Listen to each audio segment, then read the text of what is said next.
आज उपवास होता म्हणून वाचले, नाहीतर ह्यांचं काही खरं नव्हतं. ह्यांना खाली आल्यानंतर कळालं पूजेला जाताना की गाडीमध्ये हवा कमी आहे आणि त्यानंतर गेले तर हवा मारण्यासाठी. त्यामुळे आज मला लॉग इन करायला 9चा टाईम असताना 10 वाजले. So hi guys, welcome to my mini blog. आज होती वटपौर्णिमा आणि पूजेला जायचं होतं. सो मी पूर्ण ताट प्रिपेअर केलं, त्यानंतर स्वतः रेडी झाले आणि कंप्लीट अर्धा तास फिरल्यानंतर आम्हाला एक वडाचं झाड भेटलं. तिथे जाऊन पूजा केली आणि पूजा करताना हे मुले एवढे परेशान करत होते की कोणालाच पूजा करू देत नव्हते.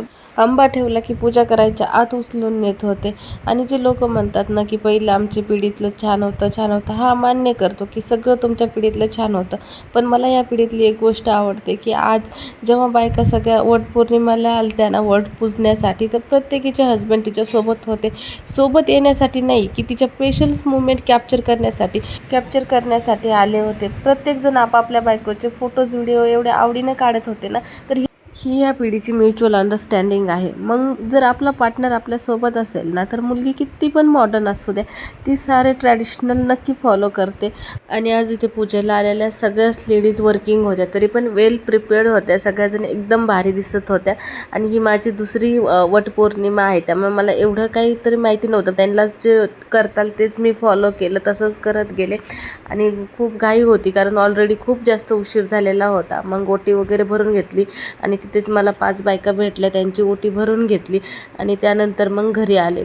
पहिले चेंज करून घेतलं कारण दिवसभर साडीमध्ये राहणं माझ्यासाठी तरी इम्पॉसिबल आहे.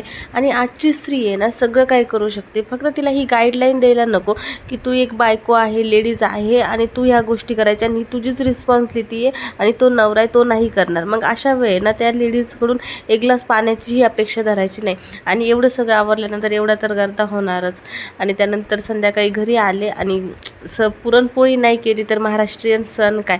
माझी तब्येत बिलकुल बरोबर नव्हती. आता पण माझा आवाज बसलेला आहे, पण तरी पण मी पुरणपोळीचा स्वयंपाक केला कारण ऑलरेडी आम्ही दोघं पण बॅचलरच राहिलेलो होतो ना, आम्हाला थोडेसे फॅमिली वाईफ पाहिजेत.